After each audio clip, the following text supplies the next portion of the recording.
Elon Musk वो आदमी जो स्पेस में जाना चाहता है, इलेक्ट्रिक कार्स बना रहा है, लेकिन क्या आप उनके इन कामों को जानते हैं जिनके बारे में मैक्सिमम लोगों को अंदाजा भी नहीं है? तो आइए स्टार्ट करते हैं। तो सबसे पहले आता है साउथ ऑस्ट्रेलिया एनर्जी प्रॉब्लम। तो ये कहानी शुरू होती है साउथ ऑस्ट्रेलिया में, जहां पर सितंबर 2016 में इतना भयानक स्टॉर्म आया था कि वहां पर 80,000 बार लाइटनिंग हुई और 2 बार टॉर्नेडो आए, जिसकी वजह से पूरा इलेक्ट्रिक ग्रिड फेल हो गया था और ऑलमोस्ट पूरे स्टेट यानी करीबन 1.7 मिलियन लोग अंधेरे में रह गए थे। उस वक्त के प्राइम मिनिस्टर मैल्कॉम टर्नबल ने ब्लेम करना चाहा कि ये सब इसलिए हो रहा है क्योंकि स्टेट रिन्यूएबल एनर्जी पर ज्यादा ध्यान दे रहा है। इन पब्लिक स्टेटमेंट्स को देखते हुए टेस्ला के बैटरी डिवीजन के हेड लिंडन राइव ने ट्वीट किया, साउथ ऑस्ट्रेलिया की प्रॉब्लम हम एक झटके में ठीक कर सकते हैं। 100 मेगावाट की बैटरीज हम 100 दिन में लगा देंगे। इस पर माइक कैनन ब्रूस, जो कि ऑस्ट्रेलियन बिलियनर है और सॉफ्टवेयर कंपनी एल्टेसियन के को फाउंडर है, उन्होंने ट्वीट कहा कि अगर मैं पैसे और पॉलिटिक्स को मैनेज कर लूं तो तुम क्या लोग गारंटी दे सकते हो कि तुम 100 दिन में 100 मेगावाट बैटरी बैंक लगवा दोगे? इस पर इलॉन मस्क को गुस्सा आ गया और उन्होंने एटीट्यूड से ट्वीट किया, 100 दिन, जिस दिन कॉन्ट्रैक्ट में साइन हुए उसके अगले 100 दिन में मैं पूरा 100 मेगावाट का वर्किंग सिस्टम इंस्टॉल कर दूंगा और अगर हमसे 100 दिन से ज्यादा लगते हैं तो मैं ये पूरा सिस्टम ऑस्ट्रेलिया को फ्री में दे दूंगा। इस पर माइक कैनन ने वापस ट्वीट किया कि ठीक है, मैं इसको मैनेज करता हूँ, तुम लोग अपना रेट सेंड करो। और अगले महीने साउथ ऑस्ट्रेलियन गवर्नमेंट ने अपने ग्रिड को स्टेबलाइज करने के लिए $550 मिलियन का एनर्जी प्लान निकाला, जिसमें 100 मेगावाट का एनर्जी स्टोरेज प्लान भी इंक्लूडेड था। इस कॉन्ट्रैक्ट के लिए इलॉन मस्क की कंपनी ने बीडिंग करी और उन्हें इस प्लान का एनर्जी स्टोरेज कॉन्ट्रैक्ट मिल गया। कॉन्ट्रैक्ट साइन हुआ 29 सितंबर को और इलॉन मस्क ने कॉन्ट्रैक्ट में ये भी लिखवा दिया कि जो मैंने ट्विटर में कहा था मैं उसे फॉलो करूंगा, यानी अगर 100 दिन में मैं प्रोजेक्ट कंप्लीट नहीं कर पाया तो मैं ये सब ऑस्ट्रेलिया को फ्री में दे दूंगा, जिसके लिए इलॉन मस्क को $50 मिलियन का नुकसान हो सकता था। And we actually insisted in writing in doing the contract that we be held to the 100 days where it's free. That's what we said publicly. That's what we're going to do. जरा सोचिए, क्या Elon Musk इसे पूरा कर पाए होंगे? 100 दिन में तो लोग अपना नया घर नहीं बनवा सकते, but obviously he is Elon Musk. Elon की कंपनी को जो काम असाइन हुआ था वो उन्होंने 100 दिनों में नहीं बल्कि 60 दिनों में ही, यानी 40 दिन पहले ही नवंबर 23 को खत्म कर दिया। ये एक बहुत ही अप्रिशिएट करने वाली चीज थी, सिर्फ इसलिए नहीं कि उन्होंने 100 दिन पहले ये कॉन्ट्रैक्ट खत्म कर दिया था, बल्कि इसीलिए भी क्योंकि ये दुनिया का सबसे बड़ा बैटरी बैंक बना और ये एग्जिस्टिंग बैटरी बैंक से 3 गुना का था। नेक्स्ट पॉइंट आता है thinking big, the giga factory. अभी हम में से कई लोग सोच रहे होंगे, वाओ यार, 100 मेगावाट का बैटरी बैंक 100 दिन से भी कम टाइम में, ये तो इम्प्रेसिव है। लेकिन इलॉन कुछ इससे भी बड़ा सोचते हैं। इलॉन का गोल है कि हम पूरे अर्थ में सस्टेनेबल एनर्जी ही कंज्यूम करें, ना कि कोल या ऑयल का इस्तेमाल करें। और वो सिर्फ थोड़ा चेंज नहीं लाना चाहते बल्कि अर्थ में एक बड़ा मैग्निफिसेंट चेंज लाना चाहते हैं, जिसके लिए उन्होंने गीगा फैक्ट्री प्लान करी। टेस्ला का गोल है कि वो हर साल 5 लाख इलेक्ट्रिक कार्स बनाए, जिसके लिए उन्हें बहुत सारी लिथियम आयन बैटरीज चाहिए होंगी और इसीलिए ये प्रोजेक्ट स्टार्ट किया गया। तो एक गीगा फैक्ट्री कुछ ऐसी दिखती है। 2018 में गीगा फैक्ट्री नंबर 1 में हर साल करीबन 20 गीगावाट आवर की कैपेसिटी की बैटरीज प्रोड्यूस हो रही थी और टेस्ला अब सबसे ज्यादा कार बैटरीज बना रहा है as compared to all other car makers combined. और इलॉन के अकॉर्डिंग अगर वो 100 ऐसी गीगा फैक्ट्रीज बना देते हैं तो पूरे वर्ल्ड की एनर्जी प्रॉब्लम सॉल्व की जा सकती है। 100 gigafactories. So 100 of these. 100 of these, yes. That would make the United States. No, the whole world. The whole world. The whole world. All energy. अभी तक इलॉन मस्क 3 गीगा फैक्ट्रीज बना चुके हैं। एक है स्पार्क निवेडा में, सेकंड न्यूयॉर्क में और थर्ड शंघाई चाइना में।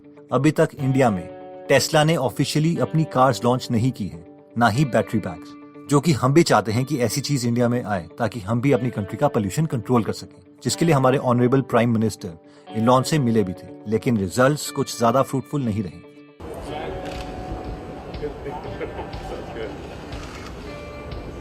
नेक्स्ट पॉइंट आता है आर्टिफिशियल इंटेलिजेंस। इलॉन मस्क कहते हैं कि मैं बहुत सोचता हूँ आर्टिफिशियल इंटेलिजेंस के बारे में और जिस रेट से आर्टिफिशियल इंटेलिजेंस ग्रो कर रही है वो बहुत ही जल्द ह्यूमन से आगे निकल जाएंगे और तब हम कुछ नहीं कर पाएंगे। फॉर एग्जाम्पल, इलॉन बोलते हैं कि गूगल ने एक आर्टिफिशियल इंटेलिजेंस कंपनी बाय की थी जिसका नाम है डीप माइंड, जिसका गोल है कि एक डिजिटल माइंड बनाना जो ह्यूमन माइंड स्मार्ट हो।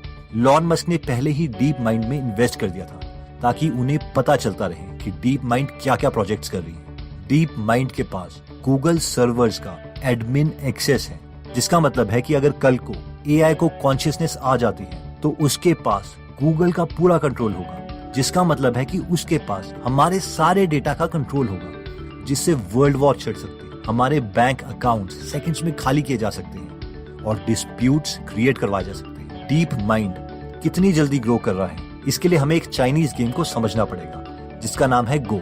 गो गेम चाइना में 3000 साल पहले बनी थी, जिसमें स्ट्रैटेजिक थिंकिंग की रिक्वायरमेंट होती है। इसमें 2 प्लेयर्स होते हैं जो ब्लैक और व्हाइट स्टोन्स को बोर्ड में रखते हैं। इसमें जीतता वो है जो दूसरे के स्टोन्स को स्ट्रैटेजिकली कैप्चर कर लेता है। अब सुनने में तो ये लगता है कि ये गेम मुश्किल नहीं है, लेकिन मेन बात यह है कि इसमें possible board configurations 10 to the power 170 है, यानी ये इतनी ज्यादा मूव्स हैं जितने नोन यूनिवर्स में एटम्स भी नहीं है, जिसका मतलब है कि ये चेस से बहुत ज्यादा कॉम्प्लेक्स है। तो डीप माइंड ने गेम के लिए एक एआई तैयार किया था जिसे गो के कोई रूल्स नहीं पता थे और वो एक बेसिक गो प्लेयर को भी नहीं हरा पा रहा था, लेकिन उसने 6 से 9 महीने के बीच में सारे गो प्लेयर चैंपियंस को हरा दिया और बाद में सब चैंपियन को एक साथ हरा दिया। इसके बाद कोई इंसान नहीं बचा था, तो एक और एआई बनाया गया जिसका नाम रखा गया अल्फा 0, जिसने अल्फा गो को 100-0 से हराया और अब अल्फा 0 को कोई नहीं हरा सकता, इसलिए वो खुद के साथ ही खेलता रहता है। पहली बार जब गूगल के एआई अल्फा गो ने चाइनीज के बेस्ट प्लेयर की जाय को हराया था तो चाइनीज गवर्नमेंट ने लाइव ब्रॉडकास्ट ही बंद करवा दिया था, क्योंकि उनके लिए ये ईगो प्रॉब्लम थी कि उन्हीं की गेम में उन्हें कोई हरा रहा है। एनीवेज, इलॉन इस टॉपिक को बहुत सीरियसली लेते हैं, इसलिए उन्होंने एक नई कंपनी बनाई है जिसका नाम है न्यूरालिंक। इस कंपनी का गोल है कि इससे पहले एआई बहुत इंटेलिजेंट हो जाए और हम ह्यूमंस के पास कोई ऑप्शन ना रहे, तो इसके लिए हमारे पास भी एक एआई वर्जन होना चाहिए जो हमारे साथ कंपैटिबल हो। तो बेसिकली ये कंपनी BMI यानी ब्रेन मशीन इंटरफेस बनाती है। इसमें बेसिकली एक सेंसर है जिसे N1 सेंसर बोलते हैं, जिसमें 5 माइक्रोमीटर जितने पतले इलेक्ट्रोड्स अटैच्ड हैं, जिसका मतलब है कि एक इलेक्ट्रोड इंसान के एक बाल से भी 10 गुना छोटा है, जो कि रफली एक न्यूरॉन के साइज जितना है। ये इलेक्ट्रोड्स ब्रेन में रोबोट इंसर्ट करता है। And Musk envisions his threads of electrodes not only being used to detect brain signals. In electrodes को ब्रेन में इंसर्ट करने के लिए कोई भी सर्जरी की जरूरत नहीं होती और ना ही कोई स्टिचेस लगते हैं। ये सारे इलेक्ट्रोड्स एक डिवाइस में कनेक्ट होते हैं जो कान के पीछे लगाए जाते हैं, जैसे हियरिंग डिवाइसेस को लगाते हैं। इस डिवाइस में बैटरी और ब्लूटूथ होता है और ये डिवाइस ब्लूटूथ से फोन एप्लीकेशन में कनेक्ट हो जाएगा। और फाइनली न्यूरालिंक का गोल ये है कि फ्यूचर में हम रीड और राइट ऑपरेशंस कर सकें। जैसे कि अगर आपको कोई प्लेन उड़ाना सीखना है तो वो हमारे ब्रेन में डाउनलोड किया जा सकता है, कुछ मैट्रिक्स मूवी की तरह। Can you fly that thing? Not yet. Operator. Tank, I need a pilot program for a B-212 helicopter. Hurry.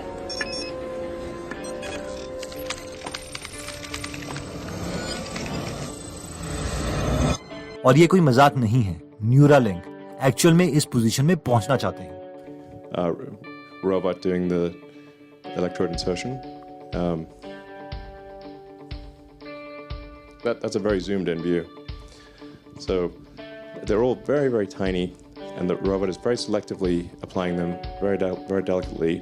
Okay, so next point आता है बोरिंग कंपनी। तो ये कहानी शुरू होती है 17 दिसंबर 2016 में, जब इलॉन अपने काम से जा रहे थे और लॉस एंजलिस के ट्रैफिक में फंस गए। उन्हें लगा कि दुनिया में गाड़ियां तो बढ़ती ही जाएंगी लेकिन रोड नहीं बढ़ेंगे, क्योंकि ये 2 डायमेंशनल है। इसे सॉल्व करने का एक सोल्यूशन है कि हम हवा में उड़ने वाली गाड़ियां बनाएं, लेकिन ये बिल्कुल भी अच्छा नहीं होगा, इतने सुंदर आसमान का व्यू खराब हो जाएगा। उन्होंने सोचा कि दूसरा सोल्यूशन है कि क्यों ना हम अंडरग्राउंड टनल्स बनाएं। इस सोल्यूशन में हम जितने चाहे उतने रास्ते बना सकते हैं, अलग अलग डेप्थ सिलेक्ट करके। और जैसे कि इलॉन मस्क का एटीट्यूड है, 17 दिसंबर 2016 को 6:35 पर उन्होंने ट्वीट किया और कहा, ये ट्रैफिक मेरा दिमाग खराब कर रहा है, मैं एक टनल बनाने वाला हूँ बोरिंग मशीन से। करीबन 1 घंटे के बाद इलॉन का दोबारा ट्वीट आया और उन्होंने दोबारा से लिखा, इसे मैं बोरिंग कंपनी कहूंगा। 1 मिनट के बाद उनका दोबारा से ट्वीट आया और उन्होंने लिखा, क्योंकि हम बोरिंग करेंगे। करीबन 2 घंटे बाद वो दोबारा रीट्वीट करते हैं, मैं सच में ये कंपनी खोलूंगा।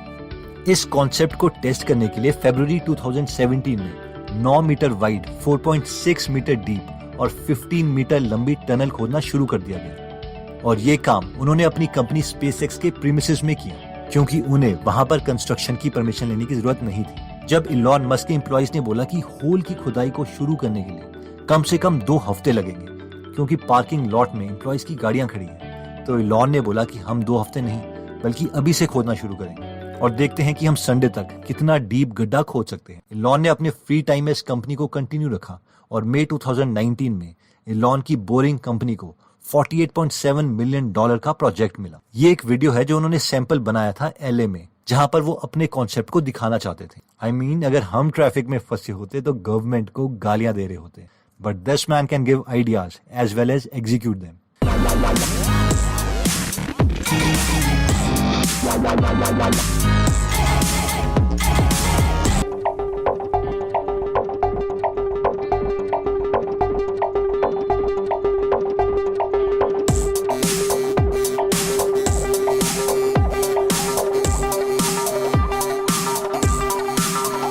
तो दोस्तों, इस वीडियो में हमने इलॉन मस्क के कई वेंचर्स को समझा और ये देखा कि वो एग्जीक्यूशन में कितने अच्छे हैं। जहां पर बाकी लोग कंप्लेंट कर रहे होते हैं, वहीं पर वो उस प्रॉब्लम का सोल्यूशन देख रहे होते हैं। जैसे कि साउथ ऑस्ट्रेलिया की एनर्जी प्रॉब्लम को सॉल्व करने के लिए 100 दिन से भी कम टाइम में उन्होंने 100 मेगावाट का बैटरी बैंक लगवा दिया। पूरे दुनिया की एनर्जी प्रॉब्लम को सॉल्व करने के लिए वो पूरी दुनिया में गीगा फैक्ट्रीज लगवा रहे हैं, जिनमें से 3 ऑलमोस्ट कंप्लीट हो चुकी है। आर्टिफिशियल इंटेलिजेंस उनके लिए सीरियस मैटर है और इसी के लिए उन्होंने ओपन AI और न्यूरालिंक जैसी कंपनीज खोल दी। ट्रैफिक से परेशान हुए तो बोरिंग कंपनी खोल दी। I mean, this guy is a genius. 30 मई 2020 को इलॉन मस्क की कंपनी का रीयूजेबल रॉकेट 2 एस्ट्रोनॉट्स को इंटरनेशनल स्पेस स्टेशन पहुंचाएगा, जो कि एक बहुत बड़ी बात है ह्यूमैनिटी के लिए। इलॉन मस्क ये सब इसलिए कर पाए क्योंकि वो टाइम वेस्ट नहीं करते, हमेशा कुछ ना कुछ नया सीख रहे होते हैं, बहुत बुक्स पढ़ते हैं, नए आइडिया सीखते हैं।